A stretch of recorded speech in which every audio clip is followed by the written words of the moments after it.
I have mastered hundreds of AI-generated tracks at this point, not as a hobby, as a professional, with a mastering chain of methodology, before-after measurements, and a recipe document that goes to every client explaining every decision I made and why. Here are the 5 things I've learned that nobody told me going in. Lesson 1, every AI export has the same 4 problems, every single one. It doesn't matter if it's Suno, Murica, or anything else. The artifacts are predictable. Low mid haze, that cloudy, muffled quality where the vocals are present but just not clear. It lives between 250 and 500 hertz, and it comes from the model stacking multiple harmonic layers simultaneously. Then there's the metallic upper mid shimmer, that ringing, fatiguing quality on cymbals and consonants. It lives around 5 to 8,000 hertz. It's the clearest tell of an unmastered AI track. Synthetic noise floor, that granular texture in the final seconds of a fade when the music drops away and something else remains. And inconsistent peak levels. AI generations are independent. No 2 tracks export at the same level. An album of 12 tracks can have peaks scattered across a 5 dB range. The listener shouldn't have to adjust their volume between songs. Once you learn to hear all 4, you can diagnose any AI track in under 60 seconds. And once you can diagnose it, you know exactly what to fix before you touch a single plugin. Lesson 2, the same chain does not work across every track, but the same formula does. I have a standard starting point. REA EQ first, REA comp second, REA limit last. That order never changes, but the settings, they change on every single track. I've mastered tracks where the 320 hertz cut needed to come out completely because the source was already clean. I've mastered tracks that needed low-end reconstruction, actually boost at 80 to 120 hertz because the AI generated a thin, mid-range heavy mix with no kick foundation. The formula is consistent. The processing is proportional to the problem.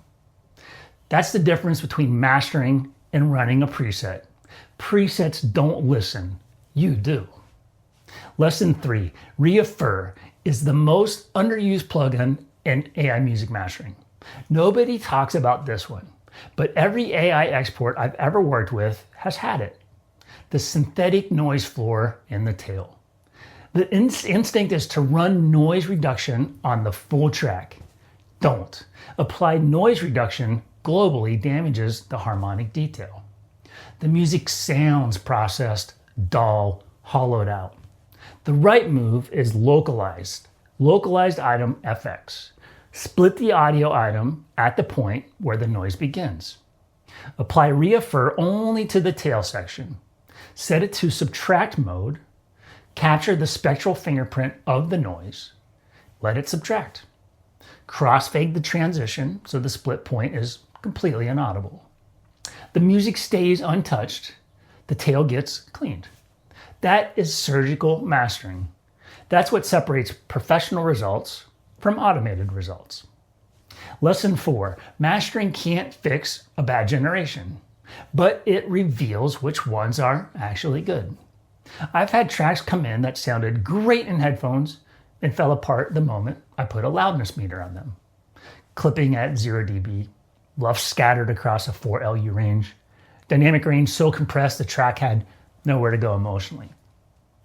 And I've had tracks come in that looked rough on the meter and turned into something genuinely compelling once the artifacts were addressed.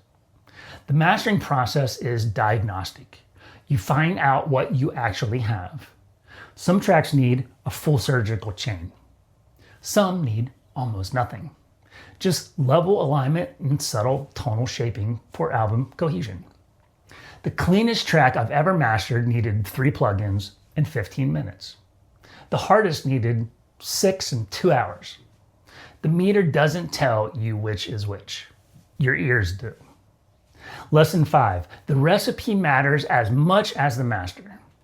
Every mastering order I complete comes with a full recipe document, track by track, every plugin, every setting, the reasoning behind every decision.